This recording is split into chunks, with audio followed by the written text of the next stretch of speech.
Hi, and thank you for your interest in Digital SLP. If we have not met before, my name is Jessica. I am the owner and founder of Digital SLP, and I'm excited to talk about a few ways that we feel that Digital SLP is different. So the first thing that I'd like to touch on is that the Digital SLP is iKeepSafe certified. So you might be wondering, who is iKeepSafe or what is iKeepSafe? They are an independent organization that comes in and pretty much gives a pretty rigorous audit to the companies that they're working with. So every year we have iKeepSafe do one of their rigorous audits, and that's just to make sure that we're meeting the stringent standards that are out there that are required to comply with federal and state specific laws around student privacy. So we are currently FERPA-certified with iKeepSafe. The next thing I'd like to talk about is QuickLinks. Now, QuickLinks are links that you are able to share with parents that give them access to a resource that you are working on in your speech therapy session. So, for example, say the virtual field trip right here, the Safari virtual field trip was something that you wanted to share with a parent to work on with their child at home. What you would do is you would go ahead and click on the resource and then scroll down a little bit until you see this link icon, and then you just click it. And then the link is copied to your clipboard. So all you need to do is paste it into an email and send it to a parent, and then they have access to work on that resource with their student at home. The next thing that I wanted to bring up is that we are adding new resources to the site at all times. As you can see here, we have over 2,000 items to choose from. And then there are also different ways to filter out the resources. I'll talk a little bit more about that in just a minute. But I would encourage you to go to our About page if you wanted to learn a little bit more about us and our amazing team who collaborates to put these resources out on the site for you. The next feature that I want to discuss is the list feature. So this is an example of the dashboard that you will see whenever you log in.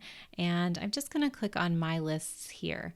So this allows you to create different lists. So you can create them say like if you have favorite resources, I have favorites here. If you have a certain group that you're working with, say a social skills group, you can put certain resources in that list.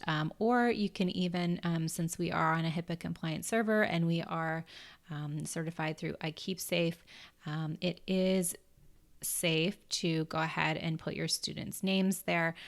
I still encourage using initials or maybe just a first name or a last initial there.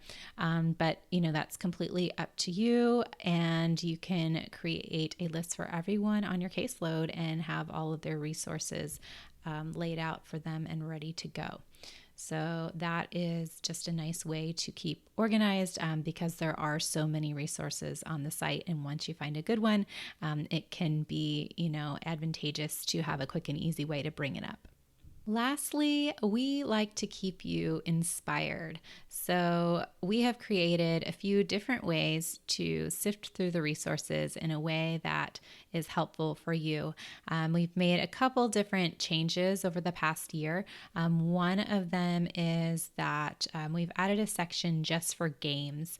So it makes it easier to filter out the games that you might be looking for. You choose the game first, and then you can choose your speech targets after. We were doing it the other way around, and we found that this way it's just a lot easier to locate the game that you're looking for. Additionally, we have something that's called the resource picker. That is also in a tab on your member dashboard. And for that, you're going to go in and you're just going to answer a few questions, and that is going to spit out some different resources that will give you an idea of, what would be great for that specific student.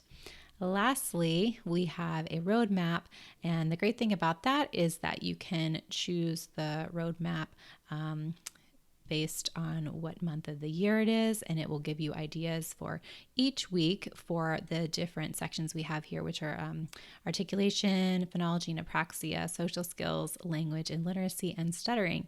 And if you like to print these out, you can also click click here at the print roadmap link, and you can go ahead and print that out as well.